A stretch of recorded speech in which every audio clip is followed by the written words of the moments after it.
Doğu Türkistan'da sözde eğitim adı altında açıldığı iddia edilen Çin'in toplama kamplarında doktor, öğretmen ve yüksek rütbeliler de yer alıyor. Gelen son bilgilere göre Doğu Türkistan'ın Kuçar bölgesine görev yapan Komiser Polis Ablikim Gafur'un geçtiğimiz yıl Haziran ayında gözaltına alınıp sözde eğitim merkezine götürüldüğü belirtildi. Gafur, 2008'de Çin'de gerçekleşen Çin Olimpiyatları oyunu kapsamında yapılan protestolara karşı aktif rol oynamış ve kendisine madalya takdim edilerek yüksek rütbelere ulaşmıştı. Mısır hükümetinin Çin'le anlaşma yaptıktan sonra ülkede okuyan Uygur Türklerinin Çin makamlarınca sorgulanması ve tutuklanmasına izin vererek Pekin'e tam destek verdiği ortaya çıktı. Siyaset uzmanlarına göre Kahire kendi topraklarında Çin polisi tarafından işkenceye maruz kalabilecek Uygur sığınmacıların gözaltına alınmasına, sorgulanmasına ve tutuklanmasına göz yumuyor. Uygur öğrencilerin siyasi tutukluların yanına Kahire'de bulunan Tora cezaevine gönderildiği açıklanmıştı. Norveç'te yaşayan ve bu konuyla ilgili araştırmalar yapan Abdülveli Eyüp, Mısır'da yaşayan Uygur toplumunun 6.000 kişiden 50 aileye düştüğünü belirtti.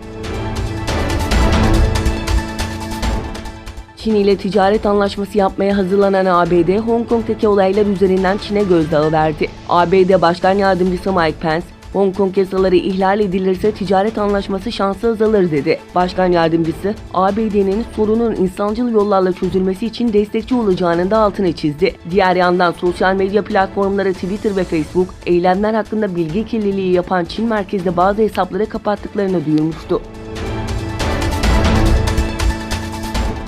ABD Başkanı Donald Trump, Rusya'nın G7 grubuna dönmesinin uygun olacağını belirtti. Trump açıklamasında, Rusya'nın da bu grubun içinde olmasının daha uygun olacağını düşünüyorum dedi. Trump, Rusya'nın G8'den çıkarılması konusunda da eski ABD Başkanı Barack Obama'yı suçladı. ABD Başkanı, geçen yıl Haziran'da da Rusya'yı gruba dahil etmenin G7 için kazanç olacağını söylemişti. ABD, Almanya, İngiltere, Japonya, Fransa, Kanada ve İtalya'dan oluşan G7, aynı zamanda dünyanın en büyük ekonomisine sahip 7 ülkenin grubu olarak biliniyor.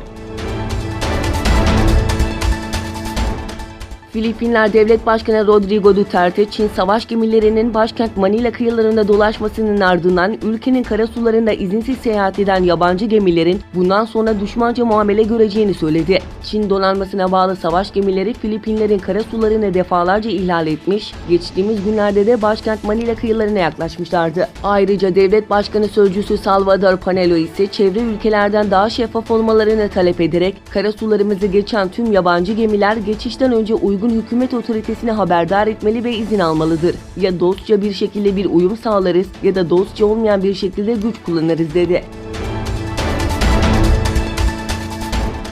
İrlanda'da 14 yaşındaki Müslüman bir kız çocuğu sokakta yürüdüğü esnada kalabalık bir grubun saldırısına uğradı. Saldırganlar çocuğu yerde tekmelerken başörtüsünü çıkarıp yumurta attı. O anları saldırıya uğrayan kız çocuğu kaydetti. Polis olayla ilgili soruşturma başlatıldığını ve çocuğa saldıran ırkçıların arandığını duyurdu.